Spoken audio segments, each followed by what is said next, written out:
I mean, what more can you really ask for from Toon? Like, you know, you need your bomb conversions. You need to not get edge guarded. You need to know when to pull your bombs. I think we've seen all of that. But we got ourselves a game to watch here, Kareem. I'm a little worried right here.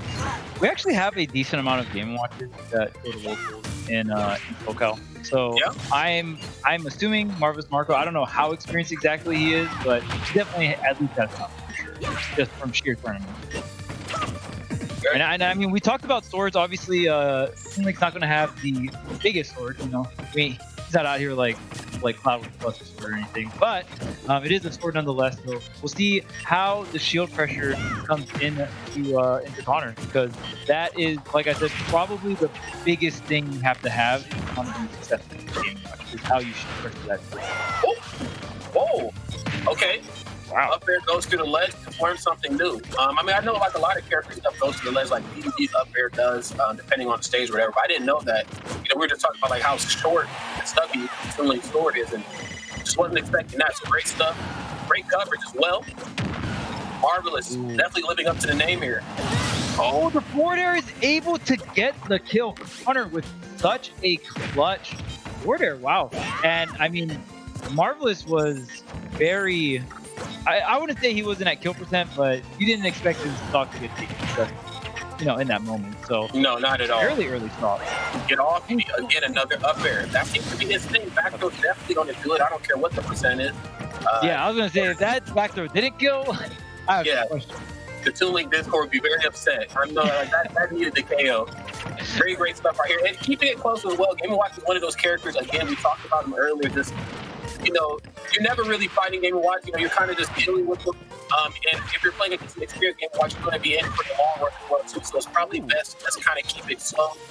Try not to get too aggressive. Game & Watch certainly punishes a lot off the shield. Not really that upbeat. So, yeah. No double jump on Marvelous Marco, and he's the Tarzan swing to actually dodge the down air. Wow, lucky almost enough to kill.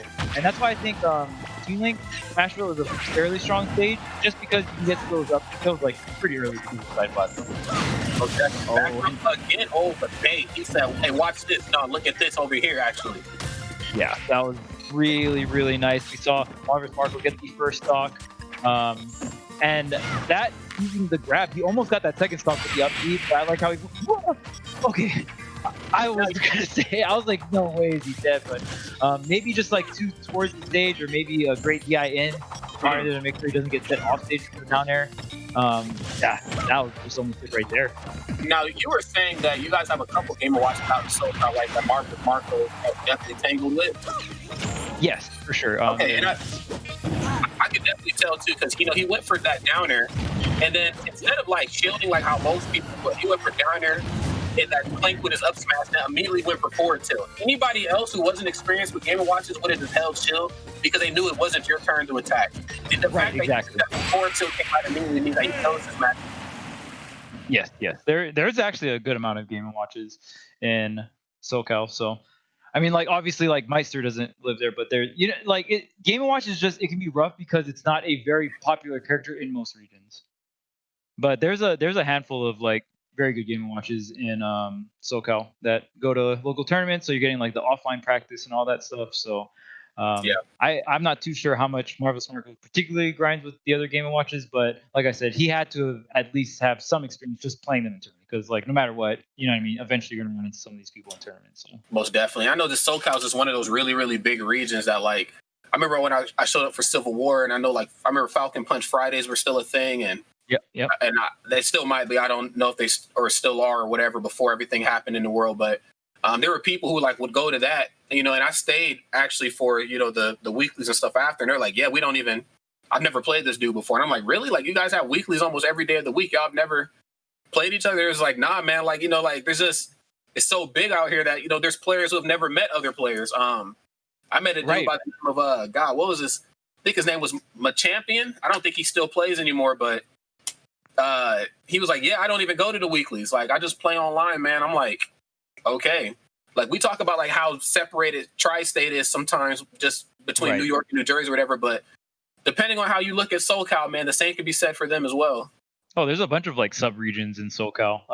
Like Yeah. SoCal's just it's so huge. Like even if you just look at the population of like one of the counties in SoCal, like you have LA County, you have Orange County, you have San Diego. That's like a whole area as well. So yeah, SoCal's huge. Population huge. So there's definitely a lot of players that like. Because I mean, I'm from Hawaii, so I'm used to like the smaller scenes where it's like maybe like a group of like 30 to 50 people and everyone knows each other kind of deal, right? Like you're gonna sit down at your local and you be like, okay, I know this. I played this a lot. But yeah, and SoCal definitely a different story. And it looks like Connor switching it up to the Snake. Yeah, speaking of different stories, it looks like the Game & Watch wasn't something he wanted to roll with. Snake is still a very strong character here, but Young Link definitely has didn't even try to he could air dodge up.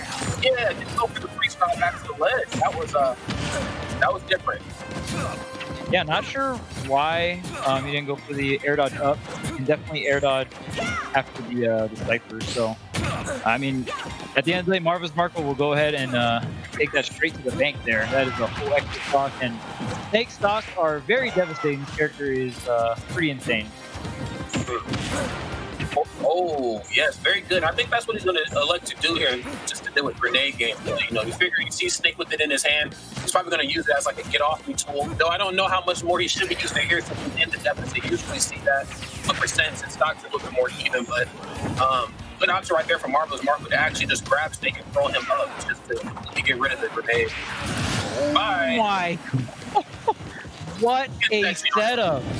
Bro, that was so nice, and the crazy thing about it all started with that weird angle forward tilt. That angle forward tilt like kind of spiked them off stage almost. It kind of gave you that melee sheet there angle. So that was such a great setup from the forward tilt, and Marvelous Marco took it all the way to an entire stock. We might see a 3-stock this game. Marvelous Marco was very clean out here with this thing. Yeah, this is also a strange stage. There's C4s on as well too. Well, I was gonna say, just because of the color of the stage, you can see the C4s a little bit better here on Pokemon Stadium than you probably could on some of the other stages. But regardless, the C4 of all moves was the one to get himself a point on the board. Oh, up B? Yeah. Are you dead? You're not dead. Oh, you're dead. Wow. Yeah, this is Link, bro. Links are OD. You're done. The classic Link combo: aerial, double jump aerial, and up B right at the edge of the stage. And Marvelous Marco, in a very flashy manner, is gonna go ahead and end the set 2-0. I mean, maybe Connor Snake is not just up to par comparatively to the Game & Watch, or maybe Marvelous just likes fighting Snake more or whatnot. But nonetheless, what a show for our last set of the block. Yeah, it was there was a lot to be desired right there from the Snake. When I see people switch off and they go Snake, I'm like, okay, I feel like Snake is not like a pocket character. It's usually the Snake that's piloting, and then you get like something else off to the side, like you'll get like a Yoshi or whatever the case. But we've seen the Snake, and then I was like, okay, he's approaching Toon Link a little too aggressively here. A lot of forward tilts, a lot of down tilts. Like I get it; these are very strong normals, very meaty attacks, but like center stage, not really going to get much. But let's go ahead and take a look at the replays right here, so I can see what I'm talking about. I gotta see the replays, man. Yeah, we gotta see. My boy Marvelous Marco was going in this set, so let's check it out. Alrighty, let's go ahead and get it right here. So yes, he's still Game & Watch here, and the forward air, despite the strong start from Marvelous Marco, the forward air was the one that kind of got the job done. But then boom, easy come, easy go. Back throw closed it out. I believe the second stock was also taken from back throw. Yes, here it is. So definitely utilizing that, and I mean, like I said, just really playing around Game & Watch shielding. Marvelous Marco was able to condition spots where so clean. That was definitely the cleanest stock end right there this set. Free. Very nice, and it all started with that forward tilt, right? That forward tilt angle that sent him like off stage and down. And and here's the juicy up B finish, of course. Even that last like flash animation is always still really sick. I remember when they first showed Ultimate off and they had that final stock like ending flash thing. It's very nice to look at. Very, very fun. Very, very nice touch. You can definitely tell they had tournaments and streaming in mind when they went into do some of that type of stuff. Yeah. So yeah, huge shout out to Sakurai. Of course, huge shout out to all you wonderful faces out there, man, for tuning in with Korean and I here at Get On My Line 2020. Like I said when the stream started, the first online GOML tournament, and hopefully, if everything opens back up in the world, hopefully the last, at least at this level, I would love GOML 2021 for me to be able to go out and to try the Toronto poutine. Don't let the people from Ontario hear me say that. But I do like the poutine in Toronto. It's pretty okay. And yeah, also before I forget, huge shout out to Juke.gg for being just pretty much the one-stop shop here for like brackets, stream, updates, all that type of stuff. Huge shout out to them. Head over to juke.gg/GOML2020 just to stick with the latest and the greatest, because there's still more Smash action coming your way after this. Oh yes, I mean, and Juke just makes it so much more easier, right? Like you don't have to type exclamation point bracket, like all that stuff is there for you. So it's just, make sure you gotta check them out. It just makes watching easier. Who doesn't like things being made easier for free? Let's go. That's right. Easier the better. And huge shout out again once more to Red Bull, obviously for the wonderful drinks right here that I'm going to demolish here in a second. Ooh, yes. Of course, the attire, and of course, bringing Korean and I back together. We haven't done this in quite some time. And huge shout out to North by Northeast as well. For those of you who don't know, that's like the sister event to South by Southwest. It's a really big music and gaming conference. I went once in 2018.